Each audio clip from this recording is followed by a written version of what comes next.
வணக்கம். நான் உங்கள் Aathira. Welcome to Aathira audio books. ராதையை கண்டு கொண்ட கண்ணன் சீசன் 3 சாப்டர் 12 என்ன நடந்ததுன்னு பார்க்கலாமா? மனக்குழப்பத்துடன் வேகமாக நடந்து செயலகத்தில் இருந்து வெளியே வந்தாள் ராதிஷா. அவள் பின்னே ஸ்ருதி ஓட்டமும் நடையுமாக வந்து சேர்ந்தாள். ராதிஷா, நான் தான் அப்பொழுதே சொன்னேன் அல்லவா, அவர் உன்னோட கியாஷ் இல்லை என்று. நீதான் நான் சொல்வதை கேட்கவே இல்லை என்றாள் ஸ்ருதி.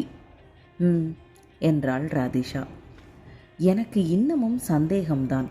நீ கியாஷ் பற்றிய நினைவுகளில் இத்தனை ஆண்டுகளை கடத்தியது போல் அவரும் கடத்தியிருப்பார் என்று என்ன நிச்சயம்? உன் ஞாபகம் அவருக்கு இருந்திருந்தால் அவர் ஒரு முறையேனும் உன்னை வந்து பார்த்திருப்பார் அல்லவா? ஒருவேளை இது எல்லாம் உன்னோட கற்பனையாக இருக்குமோ என சந்தேகமாக ராதிஷாவை பார்த்தாள் ஸ்ருதி.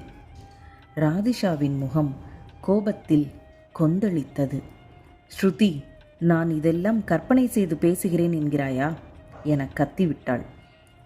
உண்மையில் அப்படி ஒருவர் இவ்வுலகத்தில் இருந்திருந்தால் நிச்சயம் இத்தனை ஆண்டுகளில் உன்னை காண வந்திருக்க மாட்டாரா? அப்படி ஒருவர் இல்லையோ என்னவோ என்றாள் ஸ்ருதி. அப்படி ஒருவர் இல்லையா? என்ன சொல்கிறாள் இவள்? என் கியாஷ் உயிருடன் இல்லை என்கிறாளா? எப்படி இவளால் என் நம்பிக்கையை உடைத்து பேச முடிகிறது? அதே கோபத்தில் ஸ்ருதியின் புறம் திரும்பினாள். ஸ்ருதி, ரொம்ப தேங்க்ஸ். 2 நாட்கள் உன் வீட்டில் என்னை நன்றாக கவனித்து கொண்டதற்கு. நான் ஹோட்டலில் ஸ்டே பண்ணிக்கிறேன். இதற்கு பின்னும் உனக்கு நான் எந்த தொல்லையும் கொடுக்க விரும்பவில்லை என்றாள் ராதிஷா. ராதிஷா, கோபப்படாதே என்று அவளை சமாதானப்படுத்த முயன்றாள் ஸ்ருதி. பாவம், அவளுக்கு கண்ணீர் பார்வையை மறைக்க ஆரம்பித்தது. பை ஸ்ருதி, எனக்கு உண்மையில் எந்த கோபமும் இல்லை என்று லேசாக புன்னகைத்தாள் ராதிஷா. நான் அடுத்து என்னோட திட்டங்களை செயல்படுத்ததான் கிளம்புகிறேன். வேறு எந்த காரணமும் இல்லை என்று கூறிவிட்டு நடக்க ஆரம்பித்தாள். ராதிஷா, ராதிஷா ப்ளீஸ் என்று கத்திய ஸ்ருதியின் வார்த்தைகள் காற்றில் கரைந்தது. அவள் ஒரு முடிவெடுத்து விட்டால் யாராலும் அவளை மாற்ற முடியாது என்று ஸ்ருதிக்கு நன்றாகவே தெரியும். ராதிஷா பிறந்ததிலிருந்து மொத்த குடும்பத்திற்கும் ஒரு விலைமதிப்பற்ற புதையலாகத்தான் இருந்திருக்கிறாள். ரியானை விட அனைவருக்கும் ராதிஷாவை மிகவும் பிடிக்கும். ராதிஷா அனைவரிடமும் கலகலப்பாக பழகுவாள். ஆனால் ரியான் அமைதியே உருவாக அமர்ந்திருப்பான். அவள் மனதில் ஏற்கனவே பல சந்தேகங்கள் இருந்தது. அவளுடைய கியாஷ் இந்த உலகத்தில் இருக்கிறானா இல்லையா என்று மனதிற்குள் உழற்றிக் கொண்டு இருந்த கேள்வியை ஸ்ருதி கேட்டபோது அவளால் தாங்க முடியவில்லை. ராதிஷா மிகவும் புத்திசாலி. உலகத்தின் யதார்த்தமான வாழ்க்கைக்கு பழகியவள். இதுவரை அவளது பெற்றோர்களை அவள் எப்பொழுதும் பெருமைப்படுத்தும்படிதான் நடந்திருக்கிறாள். வாழ்க்கையில் முதல் முறையாக பெற்றவர்களை தலைகுனிய வைத்துவிட்டு இப்படி கியாஷ் என்ற ஒருவனை தேடி தெரியாத மாநிலத்தில் வந்து பைத்தியக்காரியாக திரிந்து கொண்டிருக்கிறாள். ஸ்ருதியின் வார்த்தை ஒவ்வொன்றும் அவளை நிலைகுலையச் செய்தது. அவளால் சரிவர மூச்சு விட முடியவில்லை. படபடப்பாக இருந்தது. அவள் விரலில் இருந்த மோதிரத்தை பார்த்தாள். இது ஒன்று போதாதா? என் கியாஷ் என்னை அடையாளம் காண? கியாஷ் என்று ஒருவன் இருக்கிறான் என்பதில் அவளுக்கு எந்த சந்தேகமும் இல்லை. யார் என்னை தடுக்கப் போகிறார்கள்? நான் கியாஷை கண்டுபிடித்தே தீருவேன் என்ற உறுதியுடன் நடந்து கொண்டிருந்தாள். அவள் கவலைகளை மறைய ஆரம்பித்தது. ஒரு முறை தோற்றுவிட்டோம், அவ்வளவுதானே, பார்த்து கொள்ளலாம் என்ற முடிவுடன் அவளது நடையை தொடர்ந்தாள். அவளது அருகில் ஒரு கருப்பு நிற கார் வந்து நின்றது. அதிலிருந்து கோட் சூட் போட்ட ஒருவன் பின் சீட்டில் இருந்து இறங்கி அவள் அருகில் வந்தான். அவனை பார்த்த மாத்திரத்தில் ராதிஷாவின் முகம் மாறியது. அவனிடமிருந்து விலகிச் செல்ல முற்பட்டு அவன் நிற்கும் இடத்திற்கு எதிர்ப்புறமாக வேகமாக ஓட ஆரம்பித்தாள்.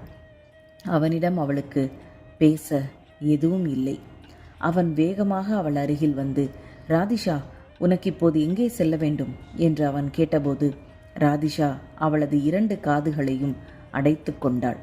சர்வேஷ், கதிரவன் தீபாவின் ஒரே புதல்வன். நல்ல உயரம், சில சமயம் சர்வேஷை பார்க்கும்போது அவனது தந்தையின் உருவ அமைப்பு கூட சற்று ஒத்துப்போகும். மீண்டும் அவன் அருகில் நிற்காமல் ஓடினாள், இன்னும் சற்று தூரமாக. ராதிஷா, உனக்கு என்ன இன்னும் 5 வயசு குழந்தை என நினைப்பா? ஏன் இப்படி ஓடுற?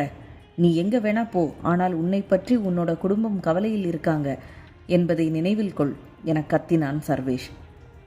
அவனது குரலை கேட்ட ராதிஷா அப்படியே நின்று திரும்பி அவனை பார்த்தாள். என்னுடைய விஷயத்தில் நீ தலையிடுவதை நான் விரும்பவில்லை என்றாள் ராதிஷா. நீ ஏன் இப்படி பேசுகிற? நான் உன்னோட கசின் தானே என்றான் சர்வேஷ். கசின், அவ்வளவுதான். என்னோட சுதந்திரத்தில் நீ தலையிடுவதை நான் விரும்பவில்லை என்றாள் ராதிஷா. அதை கேட்டபோது அவனது புருவங்களை உயர்த்தினான். நான் உன்னுடைய சுதந்திரத்தில் தலையிட்டேனா? என்ன பேசுகிறாய்? மாமா சொல்லியபடி நான் பிஸ்னஸில் நல்லபடியாக அவருக்கு உதவி கொண்டிருக்கிறேன். குடும்பத்தில் மூத்தவனாக என்னுடைய கடமைகளை நான் சரிவர செய்து கொண்டிருப்பதாக நினைக்கிறேன் என்றான் சர்வேஷ். போதும், நீ அமைதியாக இருந்து குடும்பத்தில் உள்ள எல்லோரையும் ஏமாற்றலாம், ஆனால் என்னை ஏமாற்ற முடியாது. என் வழியில் குறுக்கே வராதே, போ இங்கிருந்து என்றாள் ராதிஷா. சர்வேஷின் முகம் கவலையாக இருந்தது. நான் உனக்கு என்ன பண்ணினேன் என்றான். இப்படியே நடிச்சுக்கிட்டே இரு. இன்று உன்னால தான் நான் இப்படி இங்கே திரிஞ்சிட்ருக்கேன் என்றாள் ராதிஷா. சரி, எது வேணாலும் இருக்கட்டும், வா நாம் போகலாம் என்று பொறுமையாக அழைத்தான் சர்வேஷ். முடியாது, நான் உன்னுடன் வரமாட்டேன். என்னுடைய கியாஷ் பற்றிய ஞாபகங்களை அழித்தவன் நீ. உன்னை நான் இந்த ஜென்மத்தில் மன்னிக்கவே மாட்டேன் என்றாள் ராதிஷா உறுதியாக. உளராதே, வா போகலாம் என்று அவளது கையை இறுக்கி பற்றினான் சர்வேஷ். முடியாது, நான் வரமாட்டேன் என்ற அவனது கைகளில் இருந்து தன் கையை விடுவிக்க முயற்சி செய்து கொண்டிருந்தாள் ராதிஷா. இந்த ஸ்டோரியில் அடுத்து என்ன நடந்ததுன்னு நெக்ஸ்ட் எபிசோடில் பார்க்கலாம். பாய் வியூயர்ஸ்.